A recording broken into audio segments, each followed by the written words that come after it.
Terima kasih Anda masih bersama kami dalam program podcast TV Show TV Muhammadiyah Ngobrol Sering Tanpa Boring. Cuma di sini tempatnya. Ini kalau pemirsa TV baru bergabung, hari ini tuh saya sama Mas Umam tuh kita lagi membahas tentang bisnis kopi. Itu ternyata banyak macamnya. Ini Mas Umam kalau kemarin-kemarin saya udah ketemu sama orang yang punya kafe kopi.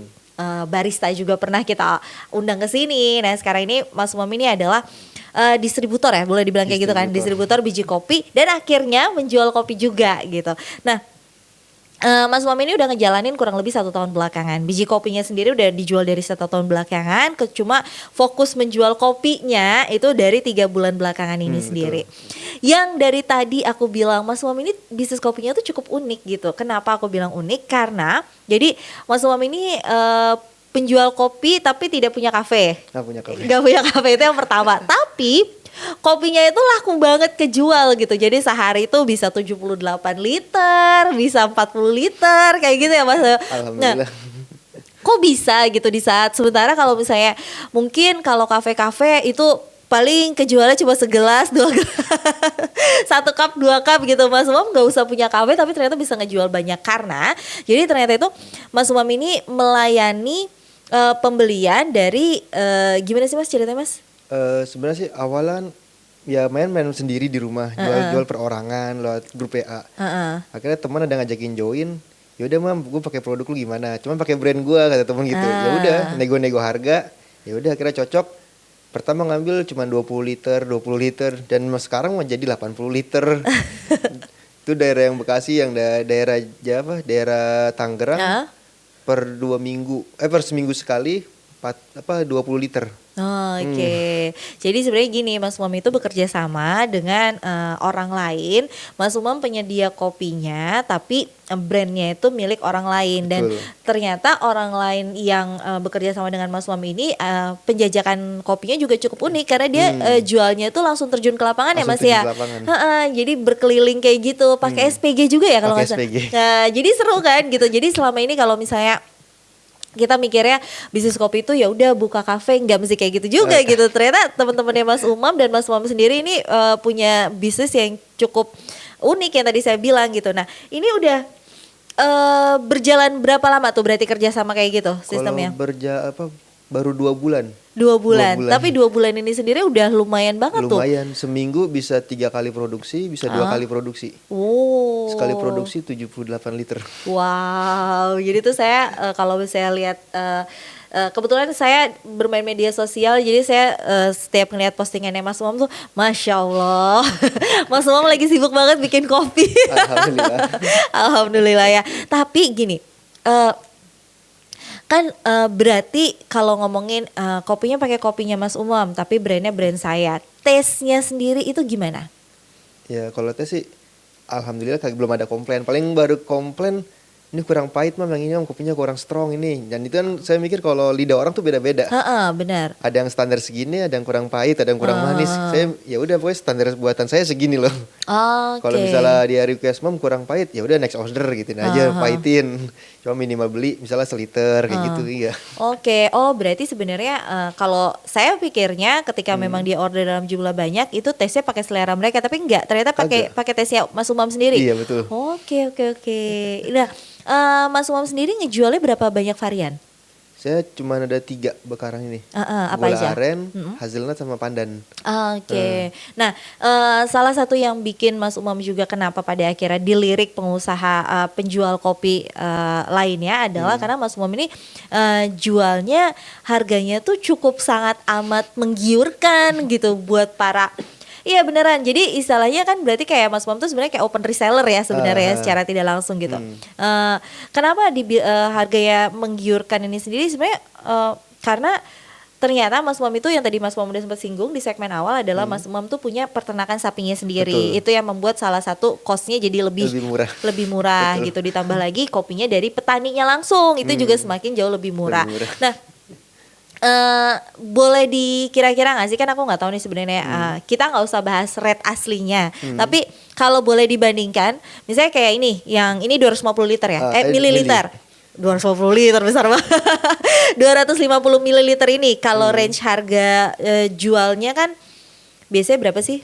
Kalau saya jual 12, seorang jual 15-an. 15-an. Oh. Itu kalau misalnya ke orang mau beli dalam jumlah banyak itu bisa lebih murah lagi. Ya, tinggal nego.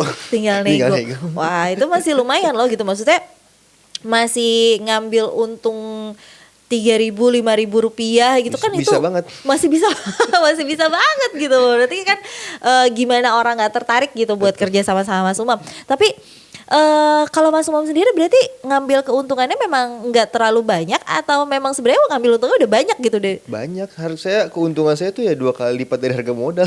Oh iya?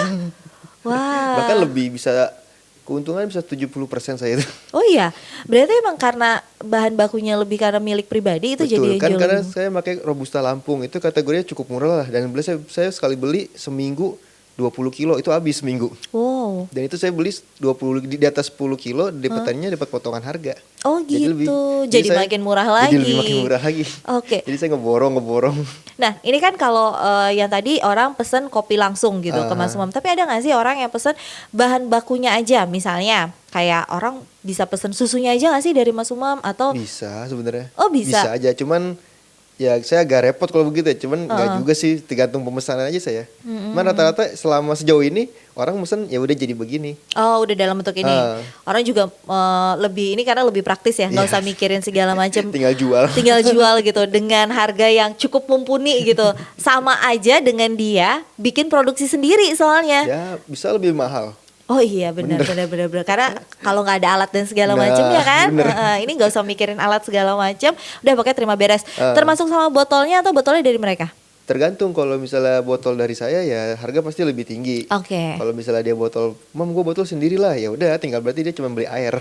Oh. Dari harga apa HPP saya tinggal saya kurangin nih harga botol setelah 2.000, ya udah berapa nih jadinya gitu. Wah, makin murah ya. Jadi ini buat pemirsa TVmu nih yang bingung misalnya kayak mau usaha apa ya, usaha kopi kayaknya kekinian tapi nggak punya tempat, udah nggak usah mikir ya, bisa jadi reseller ya Mas Umam aja ya. Gak perlu tempat sih sebenarnya. Gak perlu tempat ya. Yang penting tahu mau jualnya kemana. Yang penting kita berani aja. Yang penting kita berani. Tapi Mas Umam sebelumnya ini Mas Umam punya bisnis lain gak sih selain ini? Awalnya itu emang dari kuliah, demen usaha, awalnya kaos, habis kaos sepatu, habis sepatu terus balik lagi kaos. Oke. Pas habis itu ya udah ngeliat kedai-kedai kok makin ramai gitu, ya udah beli kopi. Beli kopi jualan kopi setahun awet. Habis itu teman nyaranin ngapa nggak bikin kopi susu kekinian, kan lebih basah keuntungannya, dan lu kan dapat bahan baku lebih murah. Ya udah bikin. Dan itu seminggu saya mondar-mandir ke kedai-kedai orang nawarin produk saya. Ini kurangnya di mana gitu. Dan itu hampir 2 kilo kali ngabisin kopi buat. Oh ya, promo. Bukan promo, maksudnya buat nentuin ini rasa ciri khas gue nih gitu. Oke. Menurut tuh enak gak sih gitu. Oke. Untuk ya benar-benar kan biasanya memang setiap orang itu harus punya signature-nya sendiri tuh. Betul. Jadi ketahuan ini kopinya siapa. Oke. 2 kilo tuh ya. Ya mau gimana lagi. Iya. Tapi maksudnya emang harus kayak gitu, itu prosesnya gitu sampai akhirnya. Berarti kamu yakin sampai akhirnya oke, ini tesnya enak. Sampai nunggu berapa banyak orang yang ngomong? Itu berapa kedai saya samperin ya? 6 kali. Oh ya? 6 kedai, baristanya saya tawar-tawarin, terus anggota keluarga sama teman-teman, ini kurang di mana sih kopi gua gitu. Ini kurang pahit Mam, wah yang ini kurang manis Mam. Aduh puyeng. Udahlah pokoknya ini standar gue sekian. Ini standar buatan gue, kalau misalnya kurang manis kurang pahit ya tinggal komplain. Mam besok gue mesen agak dipahitin ya. Oke siap gitu.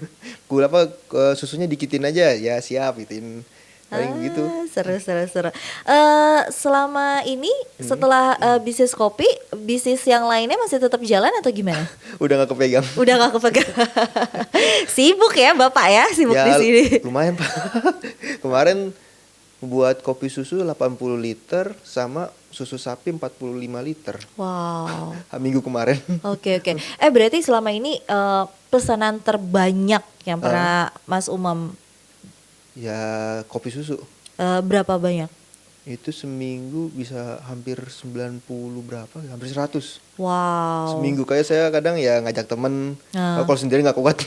Kalau sendiri emang capek banget ya soalnya pasti ya. Ya naker-nakernya gak boleh asal sembarangan. Betul. Karena itu mempengaruhi sama taste-nya itu sendiri. Bener. Tapi biasanya kalau bikin pesanan itu butuh waktu berapa lama tuh? Kalau 80 liter paling cuma 4 jam sampai 5 jam. Oh, 4 jam sampai 5 jam. Waktu awal-awal mungkin lama, emang karena kita belum tahu nih apa dulu yang harus kita kerjain. Pas makin kemari, ya udah ini dulu lah kerjain, yang lain belakangan. Oke. Nah, tapi kan kalau tadi kan Mas Umam bilang pas pertama kali belum punya mesin roasting dan segala macam. Kalau sekarang pada akhirnya jadi punya mesin roasting atau Sama belum nggak? Belum. Jadi Terus proses bikinnya masih tetap Masih numpang Wah, orang. keren dong ya. Memanfaatkan fasilitas orang. Lagi dikasih gratis, ya kenapa Dimanfaatkan. enggak? Kan jadi meminimalisir juga Ya, betul. pengeluaran dan segala macam. Betul. Oke. Nah, dari 3 tadi rasanya apa aja? Gula aren, hazelnut sama pandan. Kalau tadi kan gula aren tuh butuh 2 kilo tuh untuk Iya, betul. dicoba sampai akhirnya oke. Hazelnut sama pandan butuh berapa? Ya 1,5 liter kurang lebih. Oke. Kenapa akhirnya memutuskan untuk ada tes lain nih, ada rasa lain? Sebenarnya sih waktu awal saya fokus di gula aren doang. Karena bagi saya ya itu lebih familiar lah rasanya. Betul. Nah pas kemari ternyata cobain dong Mam yang hazelnut dong, gue pengen tahu nih buatan lu hazelnut gimana, yang pandan gimana. Sebenarnya waktu itu orang tua sempat ngelarang karena kan banyak variasi rasa, ada 5 kalau nggak salah gitu. Orang tua ngelarang, kebanyakan kasihan lu nya satu aja. Udah saya ngambil gula aren. Pas kemari pangsa pasarnya malah makin rame, rasa apa karamel hazelnut. Ya udah saya cobain dan alhamdulillah banyak peminat juga, dan sekarang malah peminatnya kebanyakan hazelnut dan pandan, gula aren malah kurang. Wah, oke. Baik, karena tadi dia bilang Mas Umam bilangnya hazelnut sama pandan ini tiba-tiba jadi primadona nih justru. Nanti kita akan cobain di segmen selanjutnya. Kita bakal buktikan seenak apa sih kopi dari buatannya Mas Umam. Untuk itu jangan kemana-mana, tetap di podcast TV Show TV Muhammadiyah Ngobrol Sering Tanpa Boring, cuma di sini tempatnya.